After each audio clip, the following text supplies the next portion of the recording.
ರಾಘವ್ ಏನಿವತ್ತು ಇಷ್ಟೊಂದು ಸಂತೋಷವಾಗಿದ್ಯಾ? ಅದೇನು ಅಂತ ಹೇಳು, ನಾನು ಸಂತೋಷ ಪಡ್ತೀನಿ. ಮೀರಾ, ಕ್ಯಾನ್ಸರ್ ಸ್ಪೆಷಲಿಸ್ಟ್ ಡಾಕ್ಟರ್ ಒಬ್ಬರು ಅಮೇರಿಕಾದ ಬೆಂಗಳೂರು ಬರ್ತಿದ್ದಾರೆ. ಅವ್ರ ಹತ್ರ ನಾನು ಲಕ್ಷ್ಮಿ ತೋರಿಸ್ಬೇಕು ಅಂತ ಡಿಸೈಡ್ ಮಾಡಿದ್ದೀನಿ. ಅವ್ರ ಹತ್ರ ಟ್ರೀಟ್ಮೆಂಟ್ ಕೊಡಿಸಿದ್ರೆ ನಾನು ಲಕ್ಷ್ಮಿಗಿರೋ ಕ್ಯಾನ್ಸರು ಸಂಪೂರ್ಣವಾಗಿ ಗುಣ ಆಗುತ್ತೆ ಅಂತ ಹೇಳಿದ್ದಾರೆ.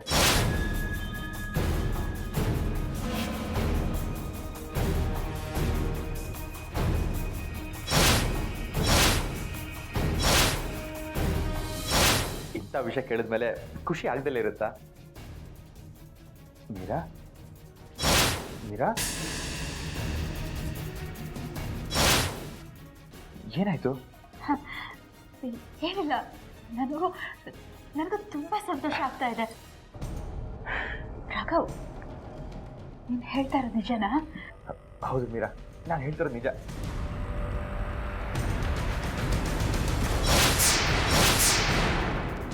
ಮೀರಾ, ಆ ಡಾಕ್ಟ್ರು ಇಂಥ 1000 ಕೇಸಸ್ ಹ್ಯಾಂಡಲ್ ಮಾಡಿದ್ದಾರೆ. ಅವ್ರ ಹತ್ರ ಟ್ರೀಟ್ಮೆಂಟ್ ತಗೊಂಡವರೆಲ್ಲ ಬದುಕುಳಿದಿದ್ದಾರಂತೆ. ಲಕ್ಷ್ಮಿಗೆ ಅವ್ರ ಹತ್ರ ಕರ್ಕೊಂಡು ಹೋಗೋದ್ರಿಂದ ಅವ್ರಿಗಿರೋ ಕ್ಯಾನ್ಸರು ಕಂಪ್ಲೀಟಾಗಿ ಕ್ಯೂರ್ ಆಗುತ್ತೆ ಅನ್ನೋ ನಂಬಿಕೆ ನನಗಿದೆ. ನಾನು ಕರೆದ್ರೆ ಅವಳು ಬರಲ್ಲ, ಅದೇ ನೀನು ಕರೆದ್ರೆ ನಿನ್ನ ಮಾತಿಗೆ ಬೆಲೆ ಕೊಟ್ಟು ಖಂಡಿತ ಬಂದೇ ಬರ್ತಾಳೆ.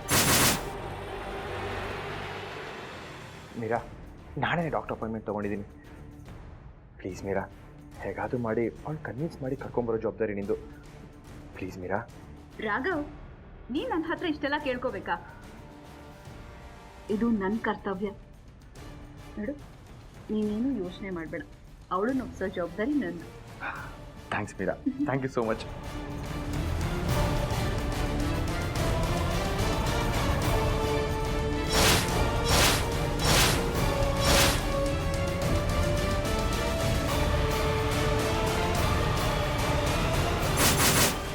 ನಾನು ಆ ಲಕ್ಷ್ಮಿನ ಮನೆಯಿಂದ ಶಾಶ್ವತವಾಗಿ ಹೊರಗಡೆ ಹಾಕಬೇಕು ಅಂತ ಪ್ಲಾನ್ ಮಾಡ್ತಾ ಇದ್ರೆ ನೀನು ಅವಳನ್ನ ಉಳಿಸ್ಕೊಡೋದಕ್ಕೆ ನೋಡ್ತಾ ಇದೀಯಾ? ಅದು ಸಾಧ್ಯ ಇಲ್ಲ. ಅದಕ್ಕೆ ನಾನು ಅವಕಾಶ ಮಾಡಿಕೊಡಲ್ಲ.